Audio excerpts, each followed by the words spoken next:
en una gran parte de Santo Domingo y según las proyecciones se va a hacer en todo el país, es el transporte escolar. Quizás usted cuando oye hablar de transporte escolar no le da importancia a eso. Yo le voy a poner dos ejemplos que yo vi hoy, ahora, cuando venía para acá, para el canal. Dos ejemplos nada más le voy a poner. Para que ustedes vean, señores, la importancia capital que tiene el transporte escolar. En países avanzados, por ejemplo, en Estados Unidos, en muchos de los estados, o en la mayoría,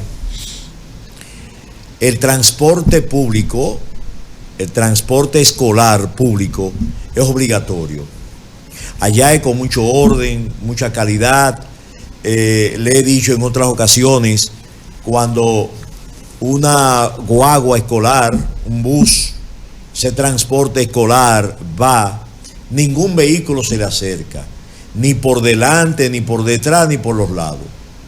Y si ellos sacan una banderita, el chofer, que se va a detener, todos los vehículos se detienen a una distancia considerable.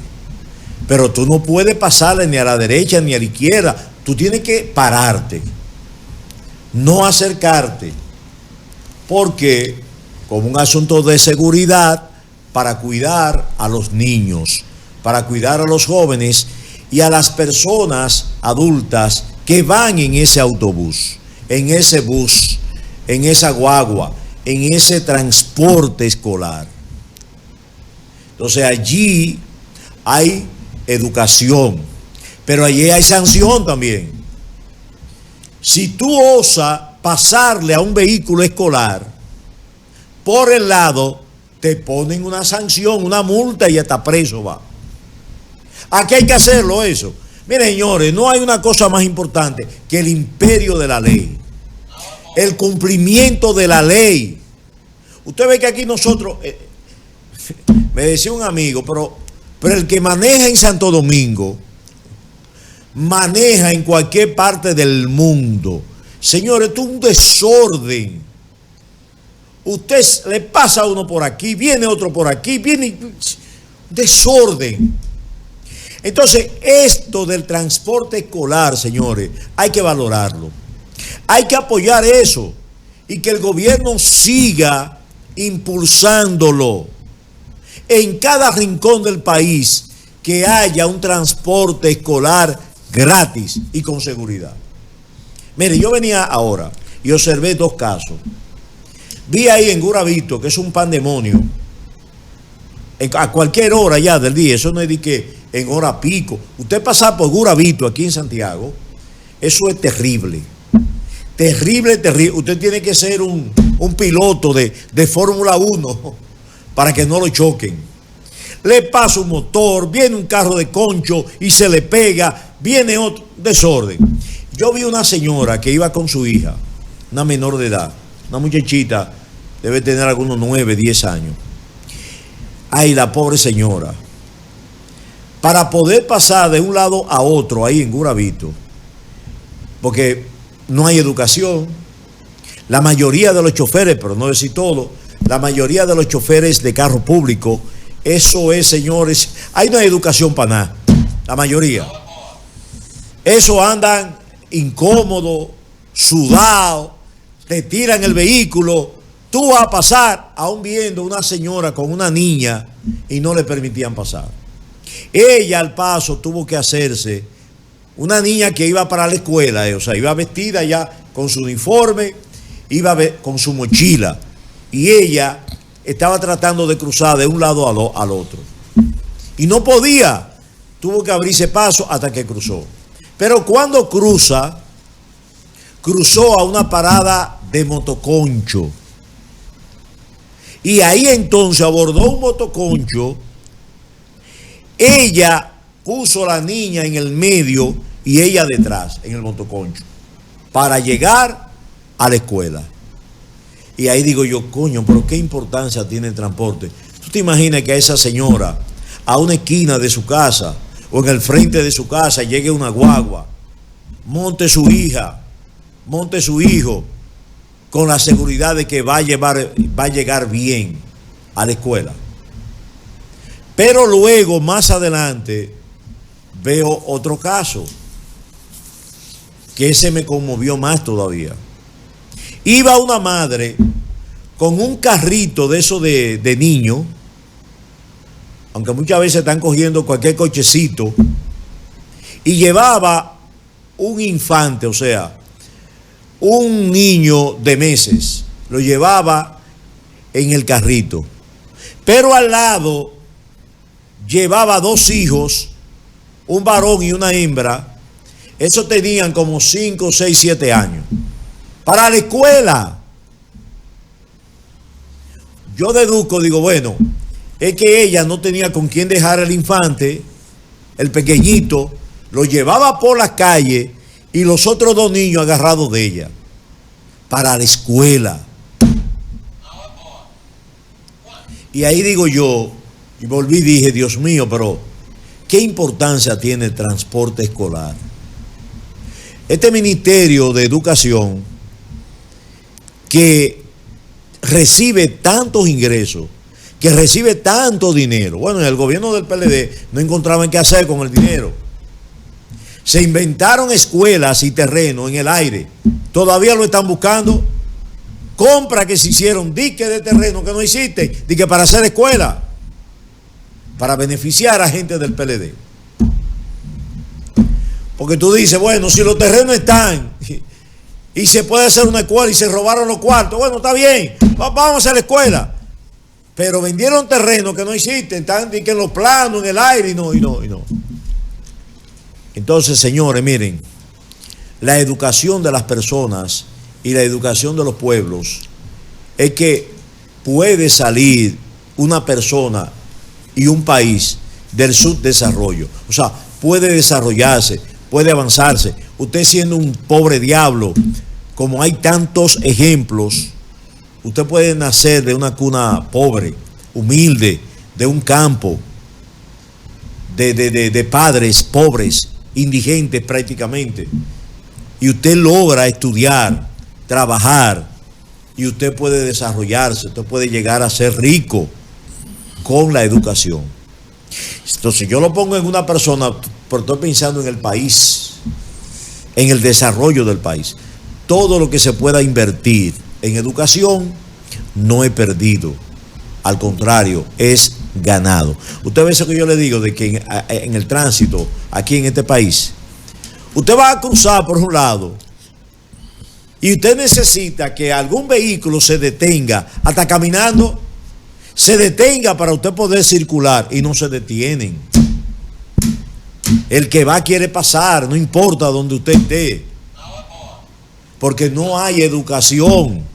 Estoy hablando en términos general, hay excepciones. Entonces, el transporte escolar, señores, eso es fundamental. Miren esos dos ejemplos que yo le puse.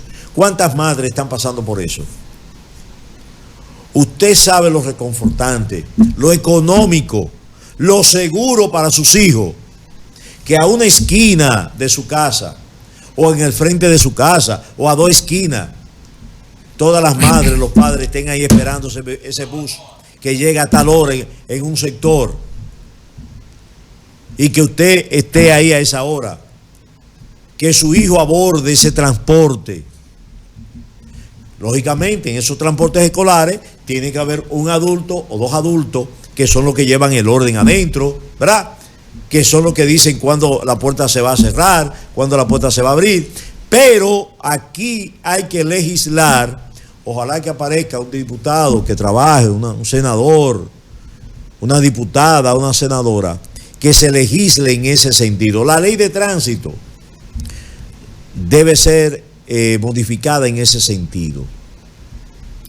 Y es enérgica, graves sanciones para aquel que no se detenga cuando un bus va circulando de escolar, o cuando tenga que detenerse, cuando se detenga. Cuando usted ve un bus, tiene que estar a una distancia prudente, no se le puede acercar. Y si usted ve que pone las luces de estacionamiento, de stop, y saca una banderita como pasa en Estados Unidos, que usted tenga obligado, no es que usted quiera, obligado a detenerse a cierta distancia. Y hasta que ese vehículo no haya bajado todo el que está ahí con seguridad y todo eso, y se mueva, usted no puede moverse. Y si usted se mueve, va preso y le quitan la licencia. Y usted verá cómo todo el mundo nos ordenamos, porque aquí en este país lo que hace falta es la dictadura de la ley. Que la ley la cumplamos todos, absolutamente todos. Que no haya nadie por encima de la ley. Eso hay que establecerlo aquí. Por lo tanto, para terminar con esta parte, yo estoy contento con que se haya iniciado esta iniciativa en algunos sectores de la capital. Vienen para otras provincias también, ¿verdad? Se anunciaron, creo que fue en 2000, guaguas, bus que vienen de transporte escolar. Nosotros lo comentamos aquí. Señores, eso hay que apoyarlo. Economía, seguridad para nuestros hijos, tranquilidad. Usted monta a su niño, su niña en ese transporte y usted se va a trabajar, o usted se va para su casa, tranquilo, con la seguridad de que su hijo va a llegar a la escuela, de que se lo van a traer también ahí mismo a una hora determinada. Eso es que hay que apoyarlo. Yo creo que deben apoyarlo todos los partidos, porque aquí eso es otra vaina. Cuando el gobierno hace una cosa, aunque sea buena, decimos que es mala, porque estamos en la oposición. Y yo creo que eso de transporte escolar debe ser apoyado y hay dinero para eso. Educación tiene dinero para eso. Mira, Nelson, tú traes un tema espinoso además y favorable para la sociedad, porque el transporte escolar, en medio de todo este caos que hay en la República Dominicana, hay que buscar fórmulas que nos garanticen cierto nivel de respeto, porque, por ejemplo, tú señalas esos casos. Por ejemplo, a veces esos vehículos tienen un horario de salida a recorrer la ruta y llegada al centro educativo. Pero ¿qué ocurre con relación a todas esas situaciones? Por ejemplo, hay padres que tienen sus hijos que viven en la acera contraria a donde va a pasar el vehículo. ¿Y qué ocurre? Si es una vía con mucho tránsito, la gente no permite que esos padres puedan pasar con seguridad a sus niños hacia el autobús. Y cada minuto que pierde un autobús, por ejemplo, si tiene 10 paradas y en cada parada pierde 2 minutos, va a llegar fuera de horario.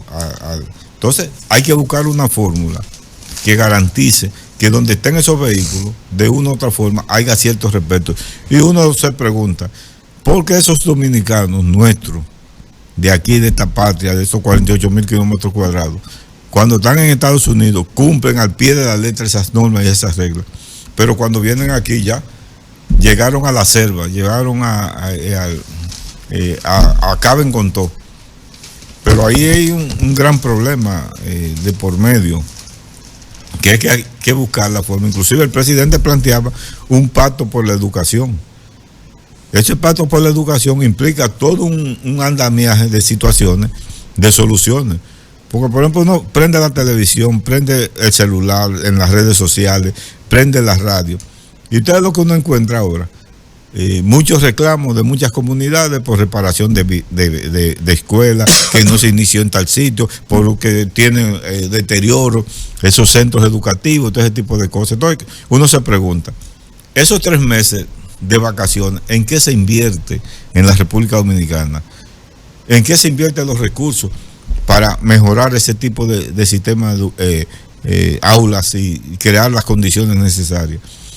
Entonces, ese pacto que plantea el presidente es imprescindible en estos momentos, pero un pacto que implique un compromiso muy fuerte con la Asociación Dominicana de Profesores ADP, que es uno de los eslabones fundamentales en el proceso de enseñanza y de manejo de los locales y los centros educativos, porque están ahí el día a día compartiendo en esos locales y conocen lo más mínimo.